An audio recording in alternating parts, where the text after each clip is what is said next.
well-regulated militia being necessary to the security of a free state, the right of the people to keep and bear arms shall not be infringed. Welcome to another edition of Bearing Arms, Cam and Company. My name is Cam Edwards. Glad you're with me on the program today.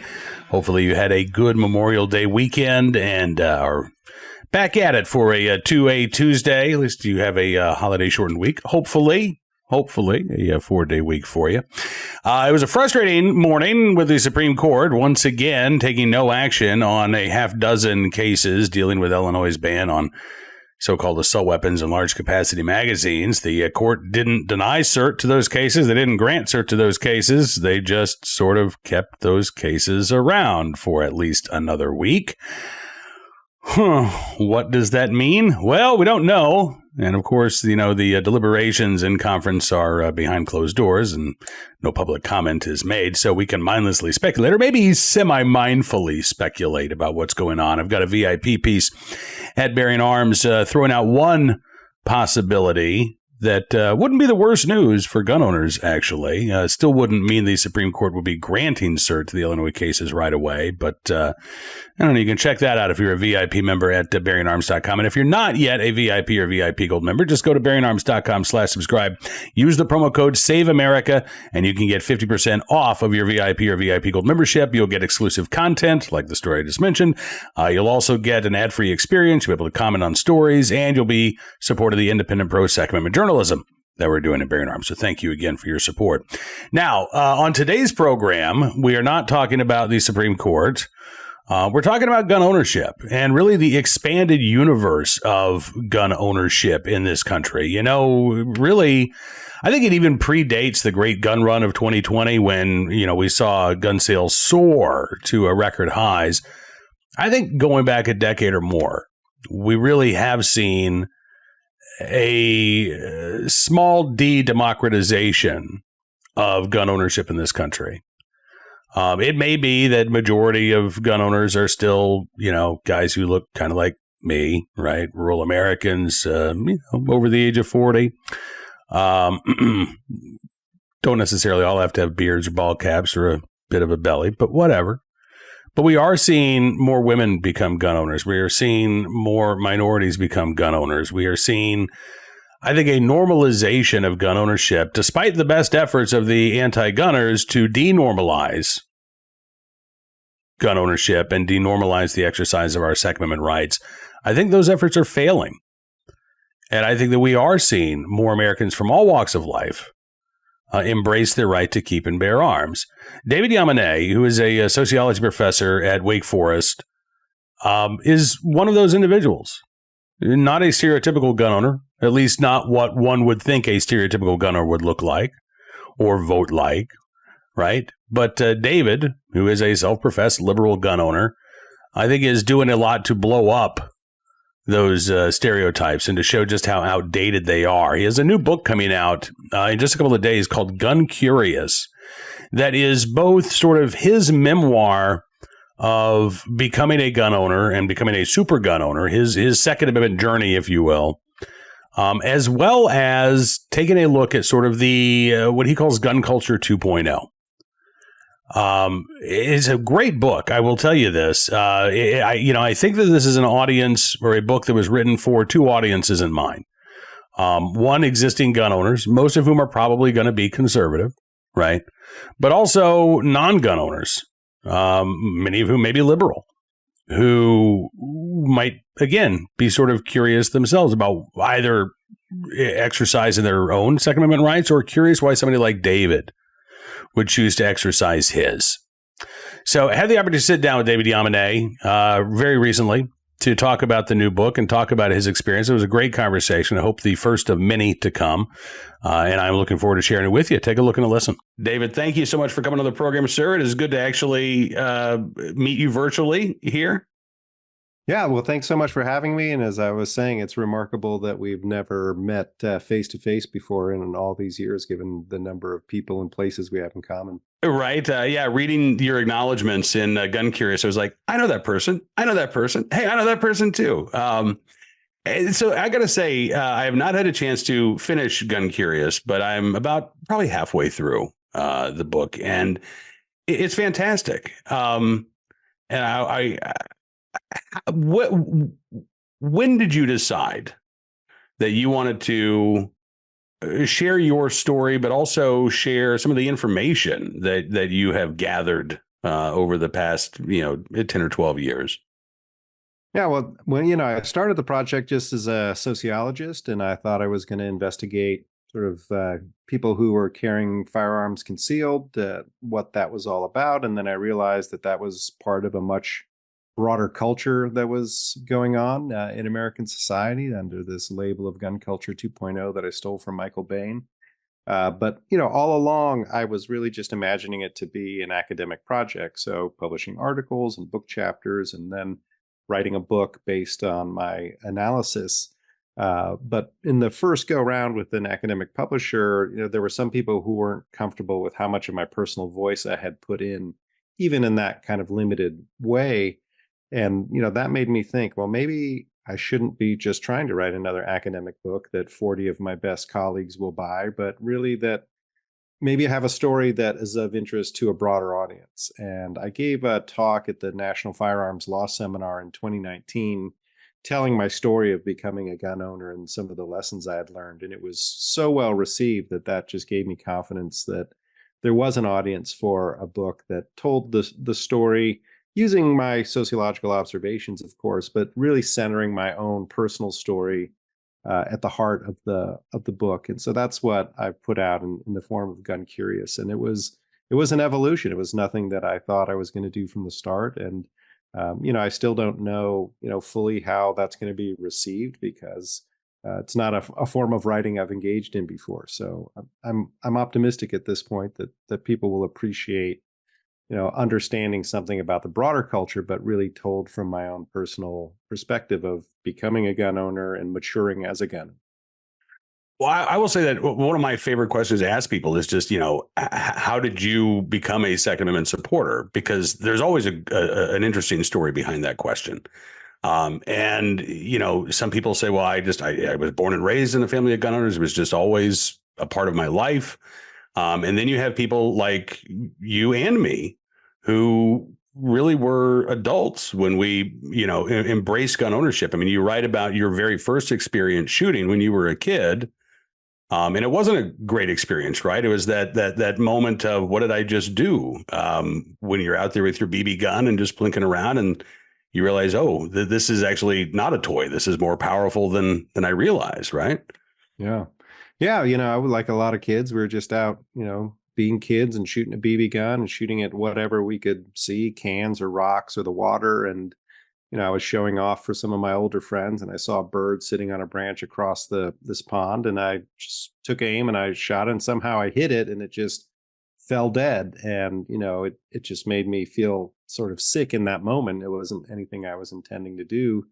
And, I never touched another gun for the next 30 years of my life. And, when I was 42, I found myself in North Carolina around, seemed like everybody I knew had a gun. And felt like I was the only one who didn't have a gun. But in my mind, they were just very dangerous. So, my first time shooting, it wasn't at all because I was interested in getting into guns. It was because I was afraid of guns, and I wanted to know how they worked, and I wanted to know if they were loaded or how to unload them. And so it was a very surprising entry point into what I call a surprising journey, sort of inside of American gun culture. But if you asked me 20 years ago, will you be a gun owner studying guns? I would say absolutely not. That's nothing I'm interested in. That's nothing that I do. I had a whole nother field of expertise in sociology. And so, the surprising journey is really a lot of surprise for myself. Like, how did I get here? Um, and I think it sounds like your wife played a big role in how you got here, right? There was this passage in the book where you're talking about having dinner, and your wife sort of revealed that she was a pretty good shot back in the Coast Guard, and it seemed like that took you by surprise. Yeah, well, it was part of this whole sort of moment in my life. The previous summer, I found myself watching Top Shot on TV because we were just trying to wait out a rain delay at a tennis tournament. And I was exposed to all sorts of guns and ways of shooting that I had never seen before. And then the guys I play tennis with, and IT guys, and my real estate agent, like I said, everybody in North Carolina seemed to have a gun, and to include the woman that I would end up marrying. who said, well, yeah, I carried a Beretta 92 in the Coast Guard. And, it's kind of, I knew she was in the Coast Guard. It never occurred to me that she'd carry a sidearm, as part of the Coast Guard. But then she also grew up in a rural county in North Carolina where they had hunter safety education as part of the required PE class, right? And her, grandfather famously had, a gun over every door to the house in their, farm in Virginia. And but just this idea that guns were normal for a lot of people and normal people owned guns, that was just a revelation to me as someone who came from completely outside. So and she was also the one who found one of her high school classmates who was a trainer for the North Carolina uh, highway patrol, who took me out in his backyard and supervised me taking those first shots. So yeah, my wife Sandy, played a huge role in my personal development as a gun owner. And for people who have read the book in draft, they oftentimes said, we need more Sandy in the book. And I'm like, hey, this story's about me.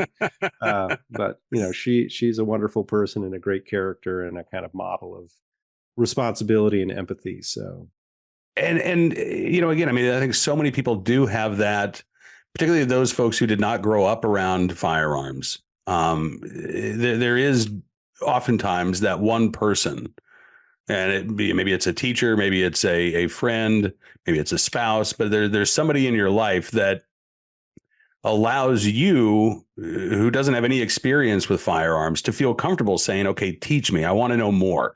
If you didn't have that person, do you think you ever would have just gone to a gun store by yourself, gone to a range by yourself and said, all right, I don't know anybody here, but I want to know more? Because that can be kind of intimidating. yeah. Yeah, it's hard. It's a counterfactual, so it's hard to say. It definitely made it a lot easier, and I know it's also it's something that I try to remember as I, became a gun owner, became very openly a gun owner. Is that people do look to me as someone that they can trust if they have questions about guns or if they want to shoot guns for the first time. And when I sort of fully came out as a gun owner, there were faculty at Wake Forest who would kind of under their breath say, "Oh, yeah, gun too." Or, they would say, "Hey, I've been thinking about getting a rifle. Can you give me some advice?" Or, "I'd love to go to the range." And so, I really think of that as a privileged position to be able to say, here's what I know. I'm certainly not a gun expert. I'm not a gun trainer. I'm a, certified range safety officer. So I feel confident taking people to the range to shoot, often for the first time. But I think every, gun owner has that potential. You don't know who around you is curious about guns or wants to know more or is afraid of guns and needs to have them demystified. So, I think that that's something that we can all do and that we should be aware of more. And I'm particularly aware of it because I was the person on the outside not too long ago. Right. Well, the message of gun ownership is normal and gun owners are normal people. It really resonated with me because, covering the gun control debate on a daily basis for 20 years, I have seen this attempt to denormalize gun ownership, to portray gun owners as strange and unusual and maybe dangerous people that you really don't want to be involved in. I remember talking with Chris Ching, and there's a great picture of you and Chris in the book. And, Chris said he got more flack for coming out as a gun owner when he was working at Google than he ever got for being a gay man. Everybody was perfectly accepting of his sexuality, but when they found out that he was a gun owner, that's when the whispers started.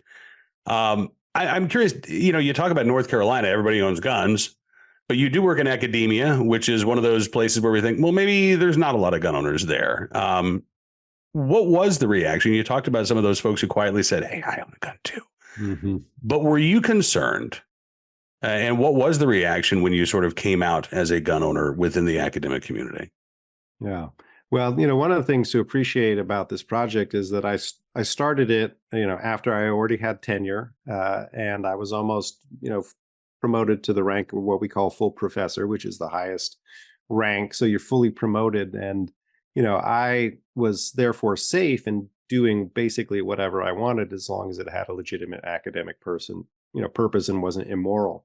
I would never advise a graduate student or a faculty member without tenure to do what I did, because there is a strong bias against guns among liberals, and particularly, in academia, which is, especially in the social sciences, is, extremely liberal. Some would say progressive. I think of myself as a liberal, which means that there's a lot of people to the left of me. And, so I was able to do some things that other people couldn't do. And no one fortunately in my department, we're very kind of laissez-faire. Everybody does their own thing. And as long as we're productive, then that's fine.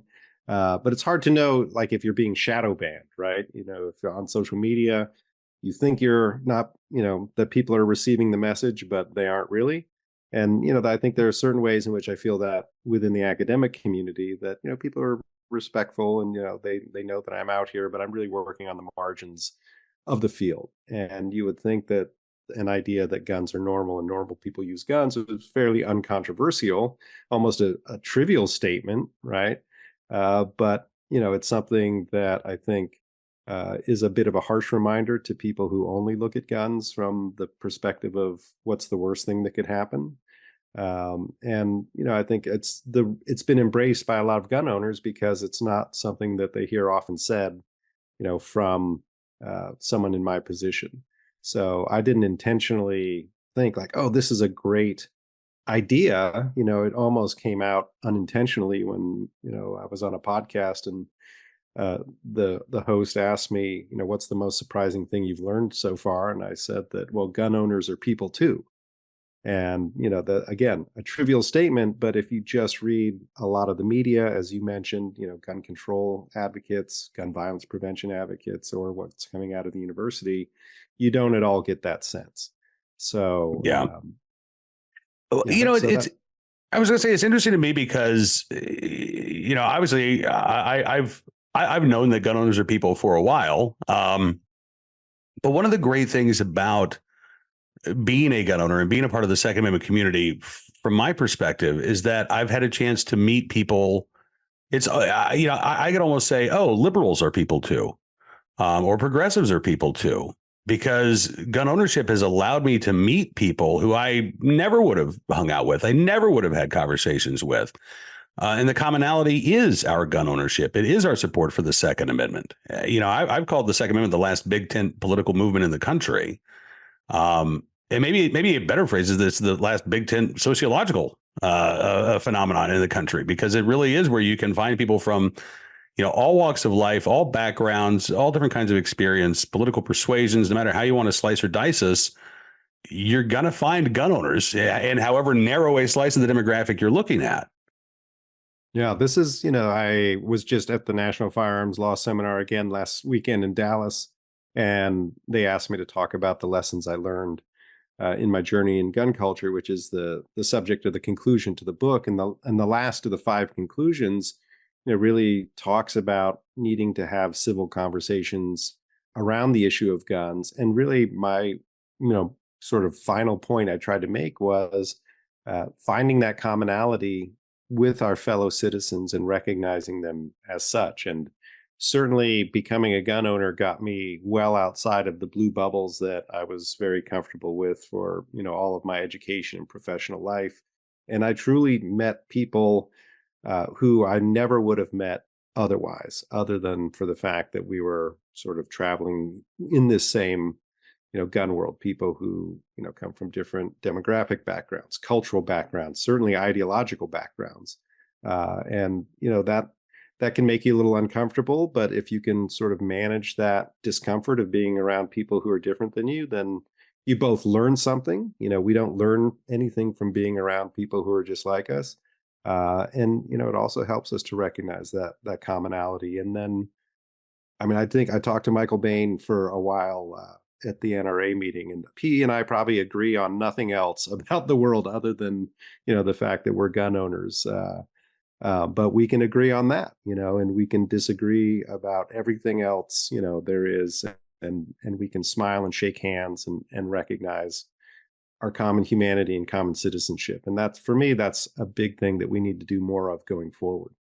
Yeah, absolutely. I completely agree. And so I guess maybe there are at least 2 things that you and I agree on. And this is, to me, it's a great way to break down those barriers, because and this is something that you talk about that I'm sure is going to be a surprise for a lot of the any of the anti-gun folks who dare to pick up your book. Is that shooting is fun.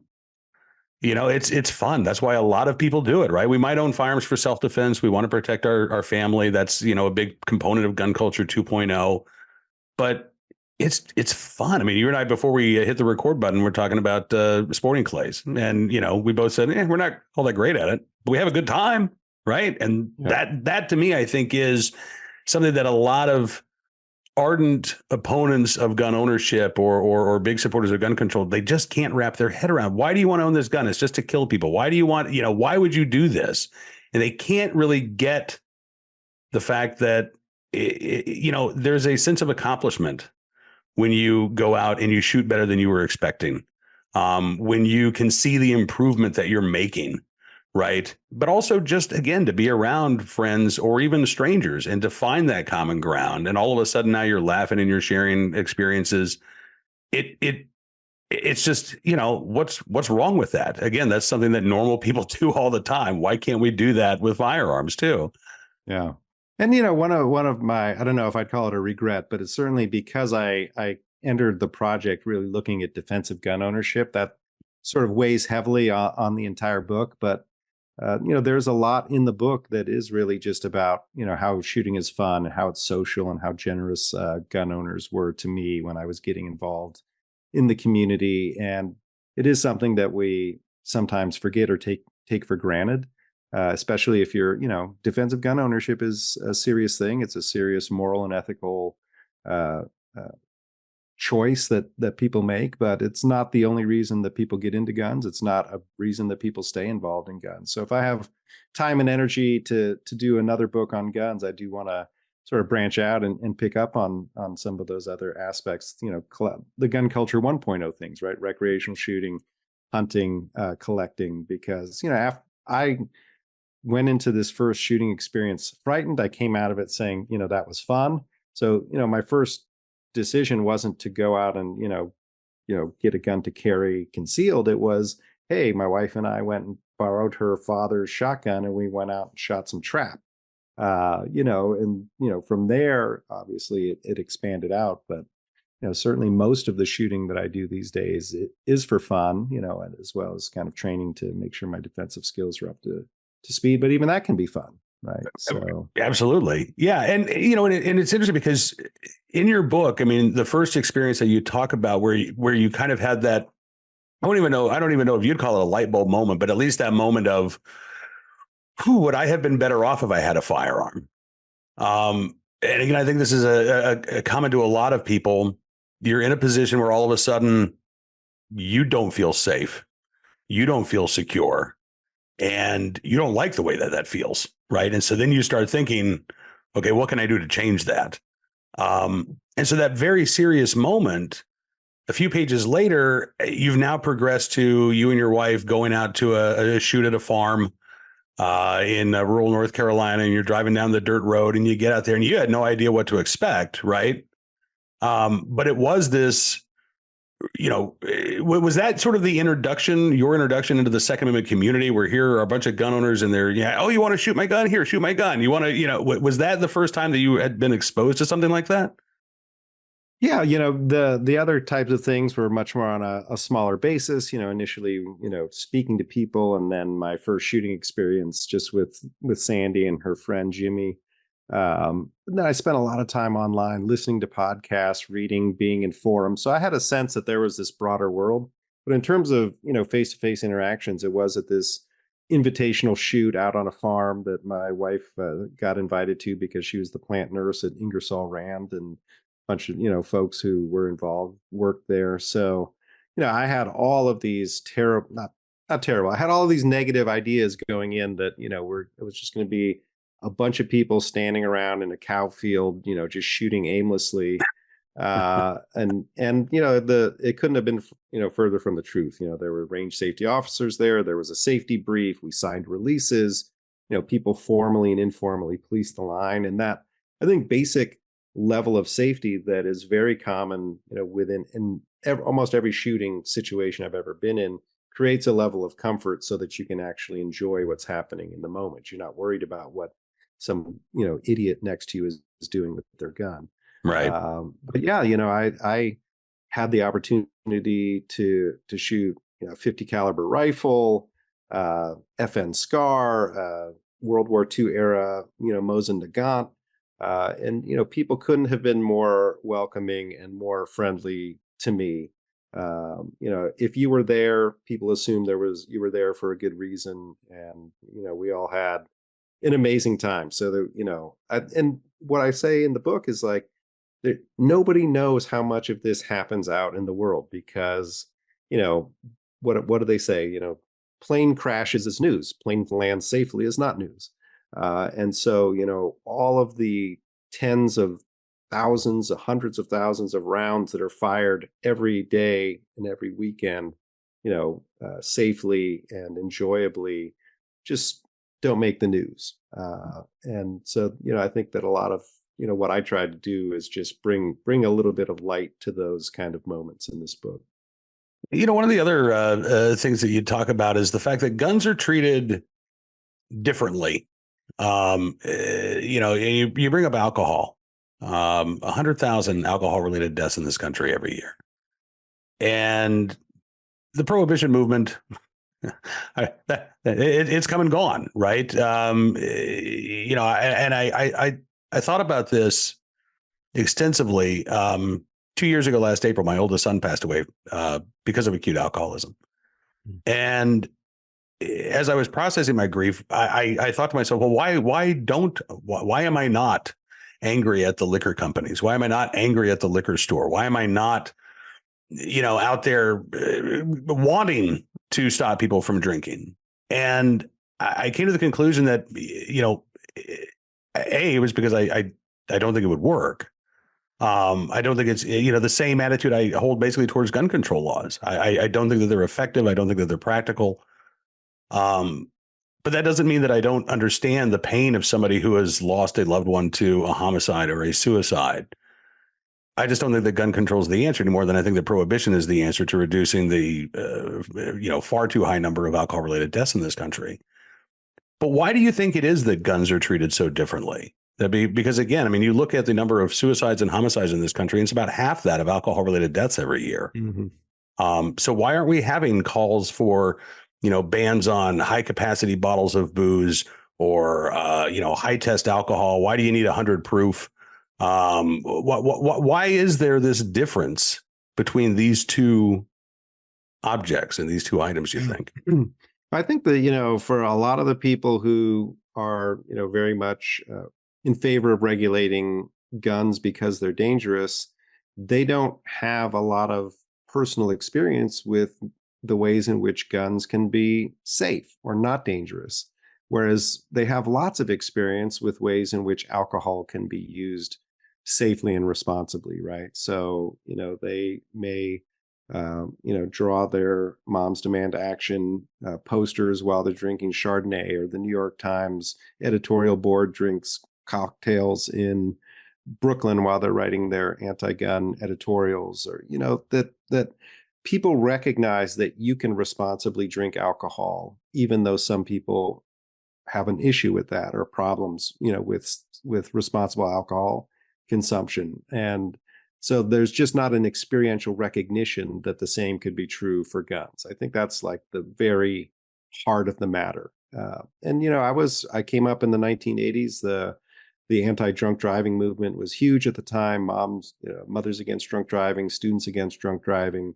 But we recognize that you could responsibly use alcohol and you can responsibly drive a car. The problem is when you do the two things together, right? And I think the same is true. You can responsibly own firearms, right? But if you do other dumb things along with the firearm, to include misusing alcohol or engaging in criminal behavior or doing stupid things, that's where the problems lie. So, I think the fundamental answer is that just people who are really against guns don't have that experiential sense that, guns can be used responsibly. and are used responsibly overwhelmingly by tens of millions of gun owners owning hundreds of millions of guns. Absolutely. All right, we're going to run out of time here before I run out of questions. So I want to I'm gonna stick to the last two here.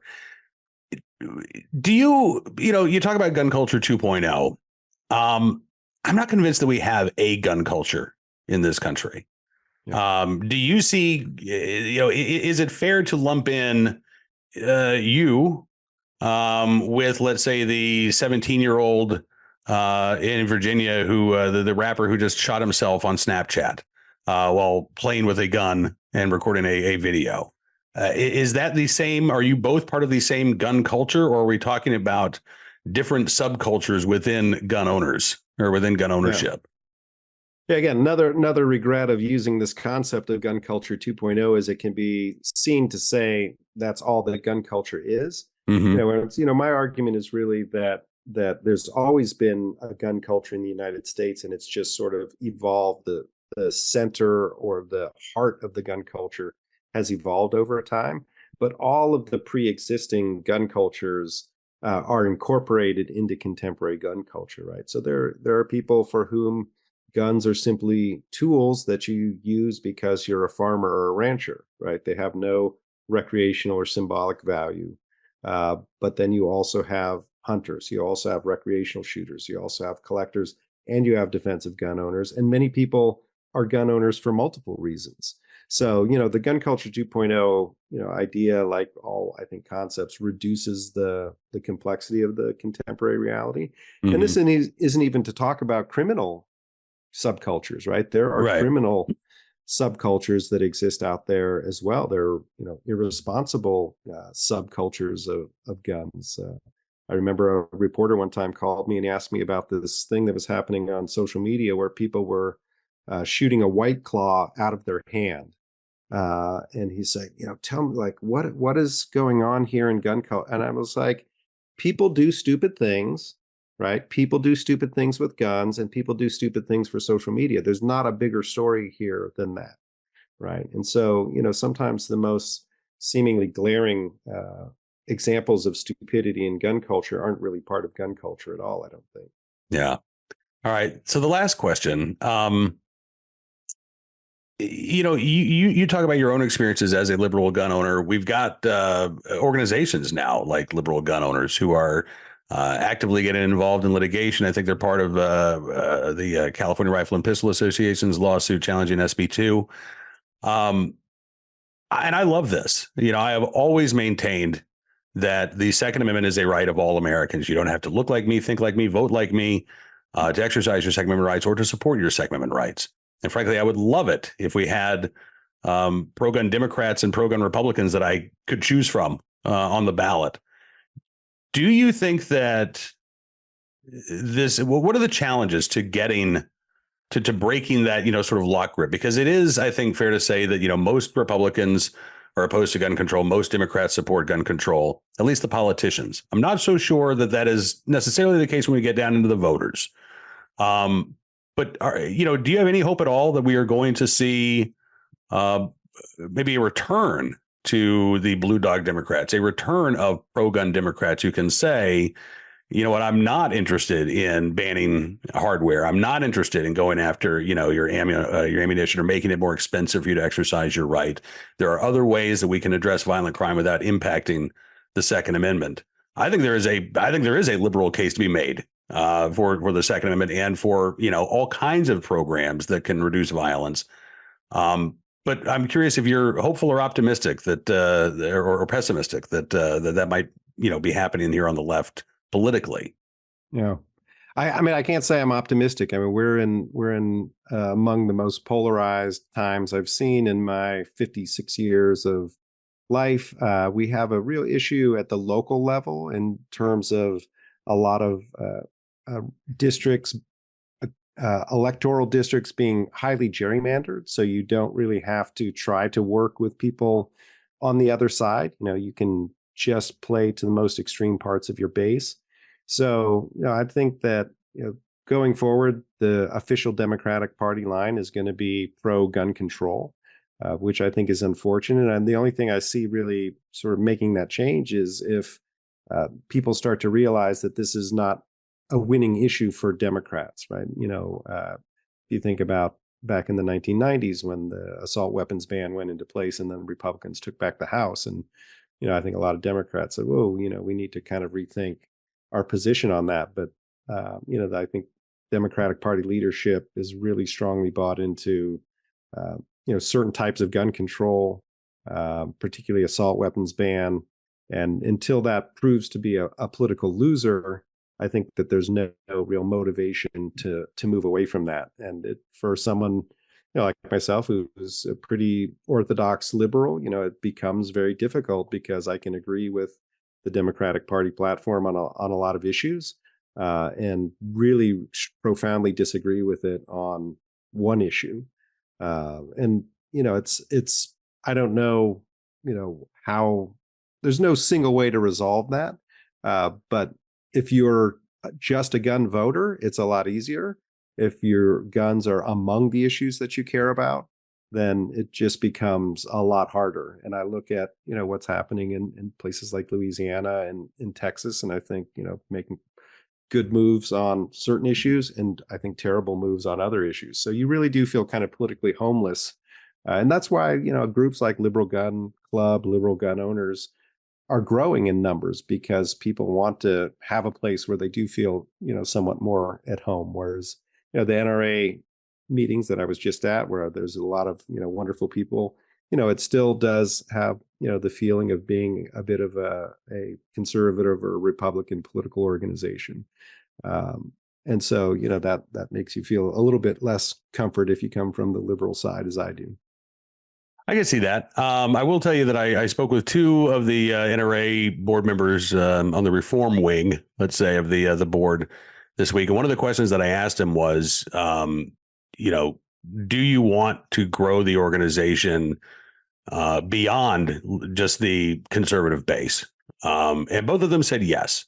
So what that looks like in practice, I don't know, but I hope that is the case as well. I think, we are better off as Second Amendment supporters when we are strong, when we are as big as possible, and open up that tent to as many people as possible. And if you are a single issue organization, stick to that single issue. And maybe we can start to persuade some folks who are, historically anti-gun that, my constituents actually are Second Amendment supporters too. Maybe that's how we can start to turn things around long term. All right. Unfortunately, we've got like 3 minutes left before this ends, David. So I'm going to have to wrap things up, but I would love to have you back. And most importantly, when does Gun Curious come out? When can people buy the book? Yeah, so the book is available for pre-order right now on all the usual online sites, but it's officially published on June 1st.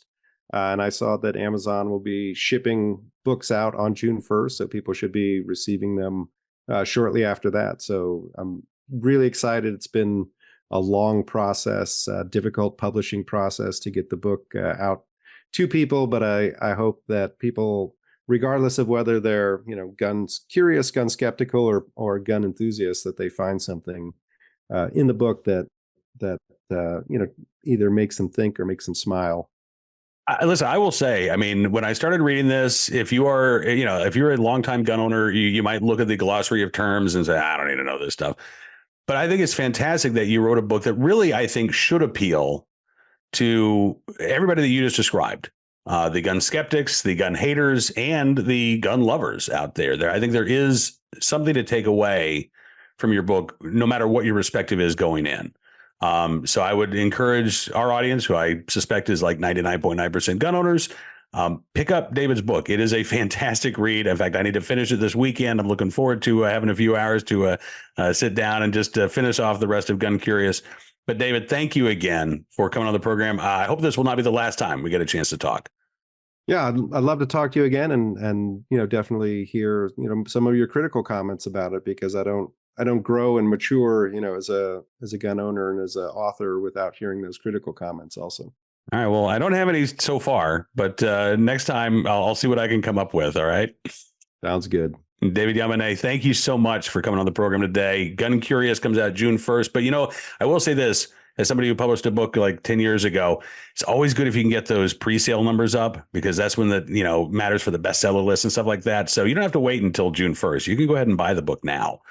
David, thank you again, sir. Have a great weekend. We'll talk to you soon. My thanks again to David for joining me on the program. I don't disagree with him about the state of our two-party political system and the difficulty that we are going to have in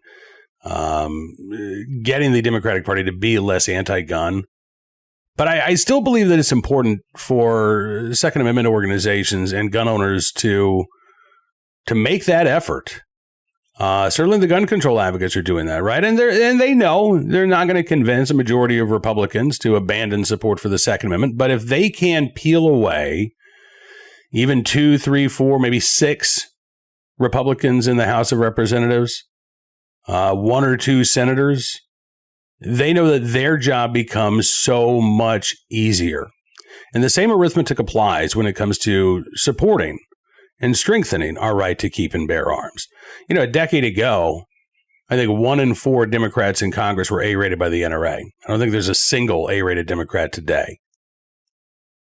And our job, again, of both defeating bad bills and enacting good laws that protect our Second Amendment rights, it is made that much easier when you have, let's say, 4, 5, 6 Democrats who respect the Second Amendment in Congress and who will buck party leadership to vote in support of our right to keep and bear arms. We can get a lot more done, even if you don't completely reimagine the Democratic Party and turn it into a pro-gun political party. So, both major political parties are in support of our Second Amendment rights. That's probably a pipe dream. But playing at the margins, getting a few Democrats elected who will support the right to keep arms, I think that's feasible. I think that's doable. And I think that is a mission that is worth pursuing, particularly, again, as we have more gun owners across the political spectrum. It would be nice for those pro-gun liberals like David to have some representation in Congress. All right. Before we turn our attention to today's Armed Citizen story, our good deed of the day, and our recidivist report, let's talk about this for a second. At the very heart of our democracy lies a principle that we hold sacred: free speech. It's the cornerstone that supports every freedom we cherish.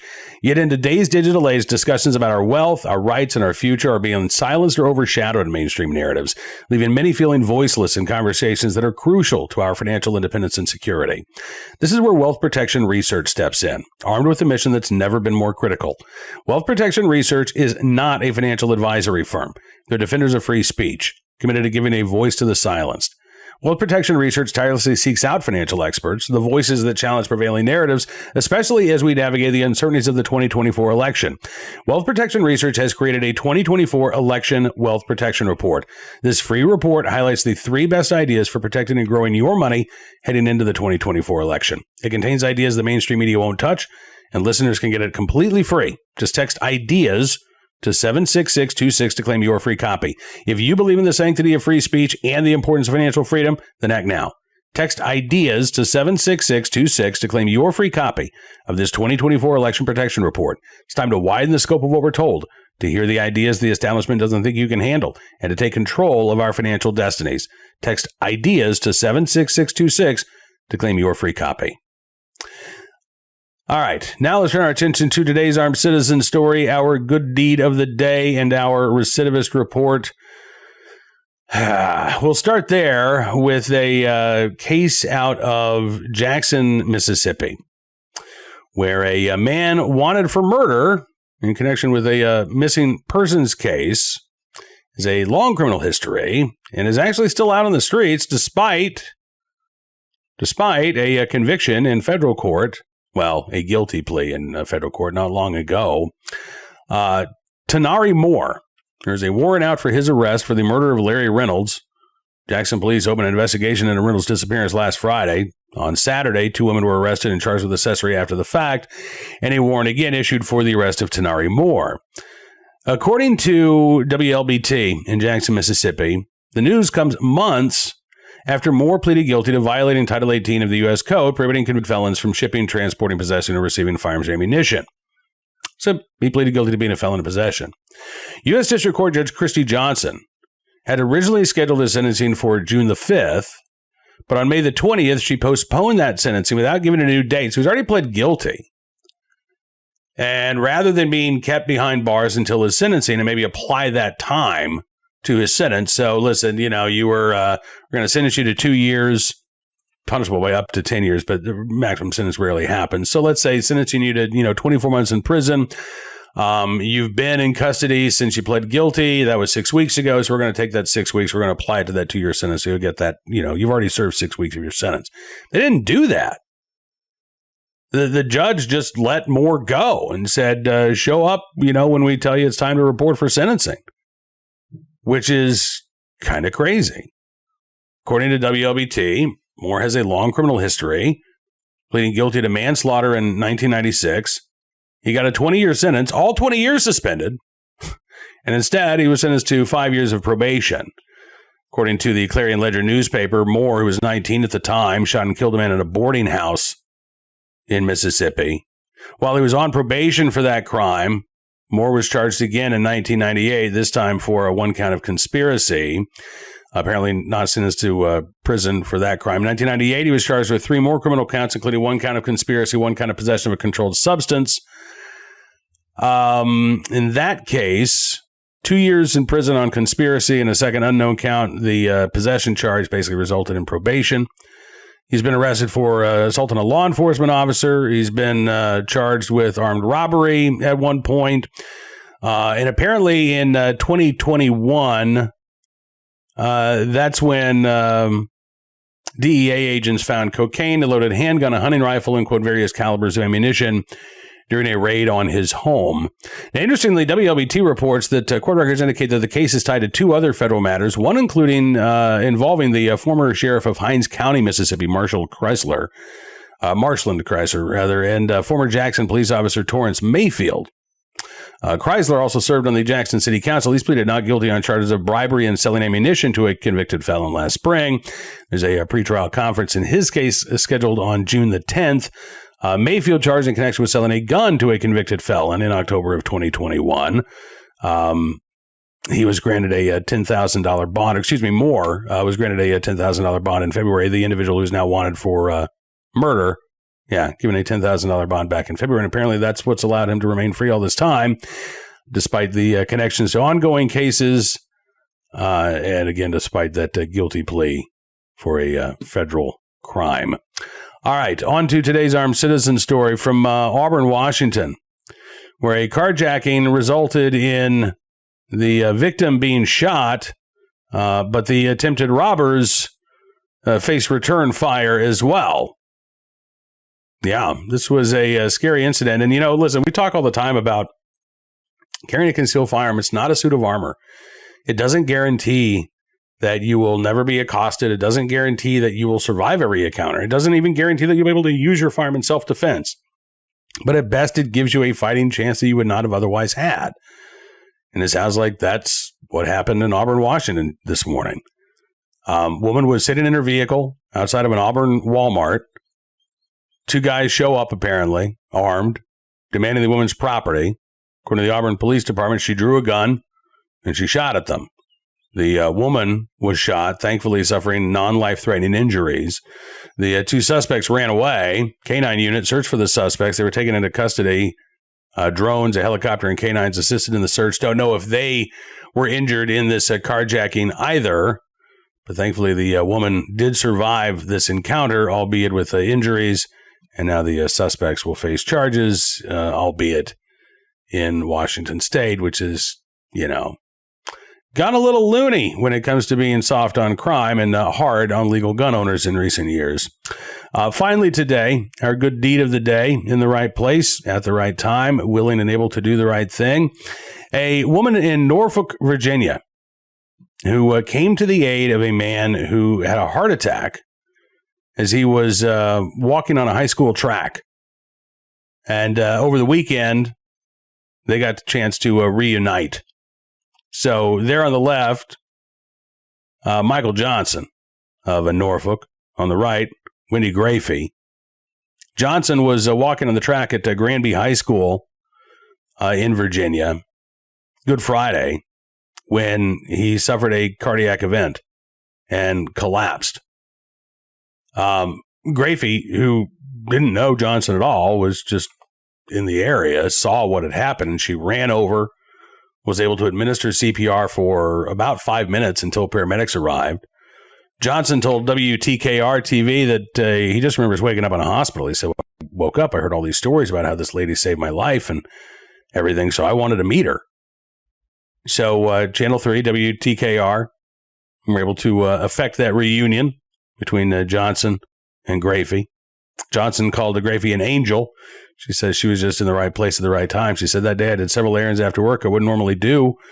These are places I don't ever go. And then I took away home that I never go. She said she stopped her car. She noticed a couple of people looking distraught on their phone. She said, I turned my car around. I saw it fell on the ground and I ran around. She said he wasn't breathing and he didn't have a pulse, so I started CPR on him. She is a certified nurse midwife. She's been trained in CPR for years, but she says this is the first time she's actually had to perform CPR on an adult. She's had to do it versus, on a child, excuse me, but never on an adult. She says, I'd never done it before, but all the things I knew clicked in. Well, again, in the right place, at the right time, willing and able to do the right thing. Wendy Grafey in Norfolk, Virginia, we thank you for your very good deed. Now, that is going to do it for this edition of Bearing Arms, Cam and Company. Which is a good thing because I'm about to have a coughing fit. So, no edits here. We will see you back here tomorrow for our Wednesday edition. Going to be talking with Dr. John Lott of the Crime Prevention Research Center. Is crime going up or down in the country? It is a ongoing debate. We'll get into it with Dr. Lott, who says, don't believe the stats. Crime is going up. Be sure to check out BearingArms.com throughout the day for the latest Second Amendment news and information. Enjoy the rest of your 2A Tuesday. We'll see you back here tomorrow. Till then, be well, be safe, and be free.